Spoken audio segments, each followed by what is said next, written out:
Hey everyone, this is the Trader Investor. Happy Monday.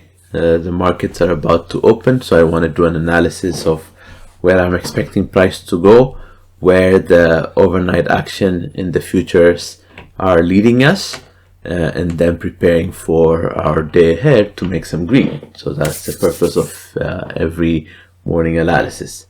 So starting with the SPYs, looking at the hourly chart, we have broken structure. We had this trend line on the hourly that was acting as headwind. Every time price gets there, it pushes it down. It gets there, it pushes it down. But we also have this longer term weekly, daily, monthly trend line. Whenever it gets down there, it pushes it up. That gets down there, it pushes it up. So we've been playing around in this triangle here, but on Friday we broke out of that. Not Friday, we broke out of that on Thursday, and then Friday we continued in that pattern where we have formed a higher low. So this is a good sign. A good sign is always when we break out of a trend line, we do a short pullback to resume our bullish momentum. So that's a good thing. And today in the ES, as you can see, up 23 points, and pre-market SPYs are already opening near the high of Friday, which is a good sign. Now, the thing you want to be careful with, there's this liquidity line. So price is going to get manipulated around here, and it's either going to collapse from there, or it is going to go up, test it, and continue up. Right? These movements don't necessarily have to happen today, these big movements.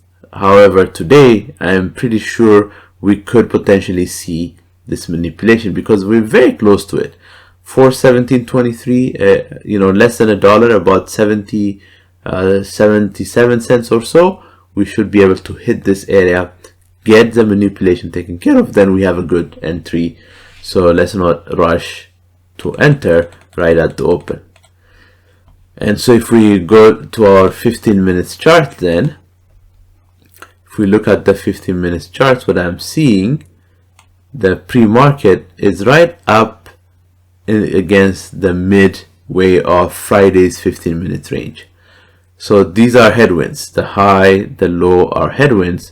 So you want to see them clear. The high is good because it will take care of this manipulation. And you can even see here, there was a potential manipulation that has already happened to the longs. The longs went up and boom, it collapsed. So they got taken care of. But there's no short that is taken care of. It might never happen, but I want to see this manipulation before I know we're going to go down some more or go up as I showed you a minute ago. But because we are inside the 15 minute range of Friday, no rush to enter, because then what we have is an inside day so far, right? If we start with an inside day, I'm a little bit more cautious. I want to start on an outside day like we did on Thursday, because Wednesday was here and Thursday, boom, we went outside of it and it was strong. It just kept going up. Same thing on Wednesday. It was outside the Tuesday range. It went down. It played around there and closed that gap. So this is what I want to see. And if we don't see that, then it's an inside day that is setting up. There's a lot of room for it to continue to drive up, but let's not rush to get into those positions. Qs opening inside that 15 minute range again, same thing. Now in the Qs have been quite strong. Again, broke out of this trend line, made a high, made a higher low, and now it's reversing course, and our headwind is this 15 minute range high. Now I am thinking we're going to close this in balance, at least go to halfway if price wants to collapse. So when we enter from the 15-minute range high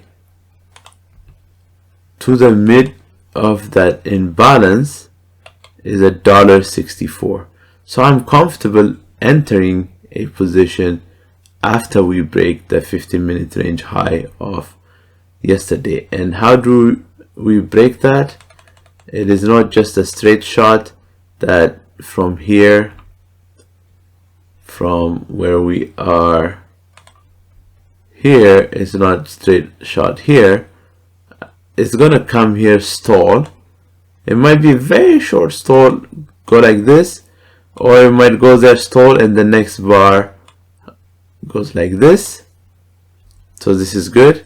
I don't think we're gonna go straight like this. I don't think one 15 minutes bar is gonna go straight there. So if it goes up there, stalls, and gives you an opportunity to enter at the break of this bar that stalls, then boom, you have your dollar move, and it's going to be a beautiful entry. So this is how I'm looking at the cues for today. And in IWM opening in that 15-minute range, same story, same expectation. In IWM, I have this box here that keeps extending. At some point we're going to get out of this distribution, accumulation, reaccumulation phase. At some point we're going to get out of it, but until then, what I'm playing is what do I see here? I don't have a long-term swing position because of this accumulation phase. However, if we can clear this 15-minute range, then our distance to our next potential area is this $1.35 move. This is our potential area. So let's see what the markets want to give us. And the diamonds have also broken out of the trend lines, making highs, making higher lows. Now in the diamonds, I would like to see this area broken for us to be really comfortable. So what do I mean by really comfortable? Based on where price is today, there are a few areas where price I see will have a headwind. Let's just assume it's going to clear this at the open.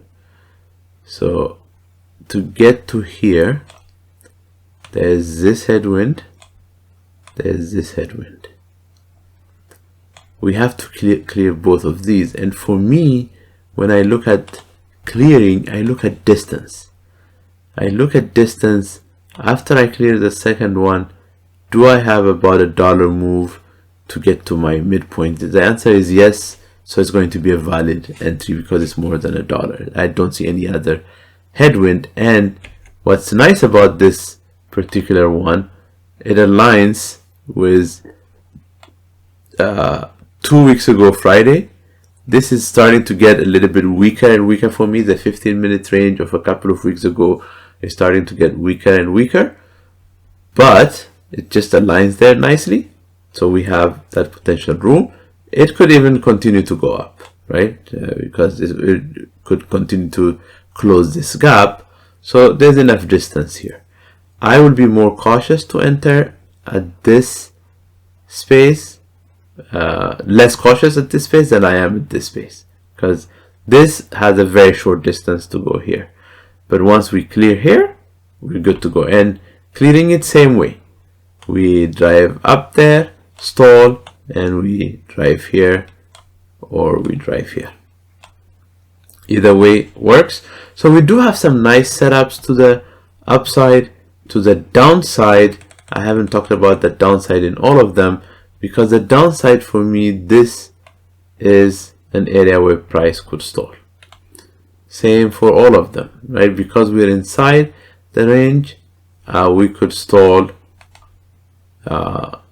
here at the close, we could stall here at the low, right? And because right now we're near the bottom, so I'm not worried about stalling there, because it's either gonna clear it or reverse.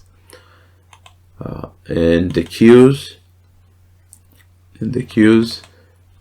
where we're opening again near the lows, I'm not worried about that. So what I'm considering is stall at the low and close of Friday, which aligns with the 15-minute range high of Thursday. Now, depending on our entry, I don't know where that entry is right now. So from here to here is a beautiful entry. But where is the 15-minute range going to form? Is it going to form here? Here? Then if that's the case, then you measure your distance from the 15-minute range low to the low here, and if it gives you $1, then you have an entry. So because I don't know where it's at yet, right, I'm just waiting for that to form before we have a position. SPYs near the mid-range, so we have the low of the 15-minute range, the close of Friday, the low of Friday to look at as headwinds. So let's just be patient and wait. We have a solid inside day potentially. Then if it stays inside day the whole day, no trade for me. So no trade is a winning trade, because you're protecting your investments, your capital, your assets. That's the main thing. All right, everyone, don't forget to like this video, and I will see you in the next one. Take care.